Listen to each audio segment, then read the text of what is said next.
Anyone that's watched my channel at all knows I cut quite a bit of walnut. This might be one of the prettiest ones I've ever cut. Got a little purple going on in here.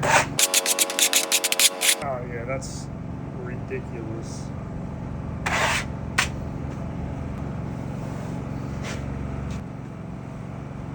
That is a diamond of a walnut log.